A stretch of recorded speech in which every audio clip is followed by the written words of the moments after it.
the Chase Thomas Podcast, for people who have nothing but time to kill. And my future best bets for you is Jordan Ross leads Tennessee football in sacks in 2025. What say you? Yeah, I'm going to sell this just because I think Josh Josephs is headed for a big year. And, I guess technically the backup Leo led Tennessee in sacks 2 years ago. And James Pearce. Pierce did it again, just not as much last year. Sack numbers were just kind of more spread out last year, I'd say, for Tennessee. But, I'll say Josh Josephs is the most likely player to lead Tennessee in sacks. And I think if you are saying Jordan Ross is going to lead Tennessee in sacks, that is implying that you think he is better and, gets more playing time, makes a bigger impact than Kaleb Herring this year. And I just don't know if that's a certainty. So given the depth behind Josephs at Leo, a lot of guys are going to get playing time, obviously.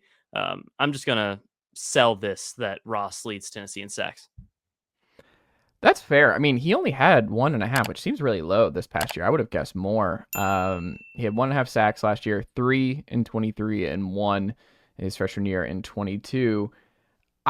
It's kind of interesting that he had his best year his true sophomore year. James Pearce had his best year as a true sophomore. I think, obviously, like you said, Joshua Joseph is going to play a lot. He's going to start on that side.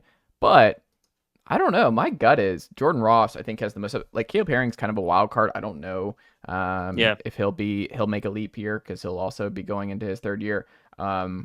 I don't know. I could see that, but I think Jordan Ross is the highest ceiling of anyone in that room. People forget he was just kind of a 5-star from Alabama, from Vestavia Hills a couple cycles ago. I think there is a path, like you're already seeing some rumblings that he's making progress this offseason and might be poised for a big leap. My gut is I think Tennessee really is going to be aggressive to counteract what they saw last year, where they kind of relied on 4 to get home, and that didn't really pan out in big games against Georgia and Ohio State and those kind of games.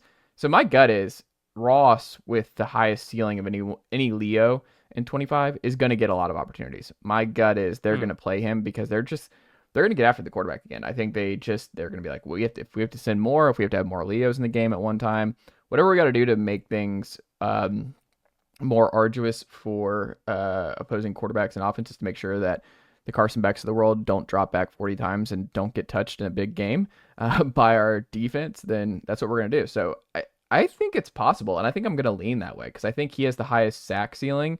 Because I think if you told me Joshua Josephs led Vols Leos in snaps, I would say yes. But in terms of sacks, like, I think it's going to be Jordan Ross. I think he is still a super talented player, and if he had 5 to 7 sacks next season, I wouldn't be surprised. I don't know what the number will ultimately be. Do you have it in front of you? What did Pearce have 2 years ago? Just stand by. He had 7.5 a year ago. I know he had double digits 2 years back. He had 10 in 23. Okay. 10 might be high to get to because I think Kaleb Herring's going to play a lot too. So I think when you're splitting up that amount of snaps with 3 super talented guys, I think it's going to be hard to get double digits his sophomore year. But I think my gut is he's just different, and there's a lot more crossover between Herring and Josephs, and Ross is more of like the freaky, the traditional Pearce type, where it's like there's just something different. You just see them as more of a sack artist than an every down kind of consistent, like the Roman Harrisons of the world. I would just feel like he's in that high ceiling first round upside. Right, and the reason Pearce was able to do that at least 2 years ago is he played every third down. He was the part of the third down package. Do you see Ross being that guy? Yeah. I mean, hey, it could happen. That's a huge leap. We're talking like possibly the biggest breakout on Tennessee's roster if Jordan Ross is doing this.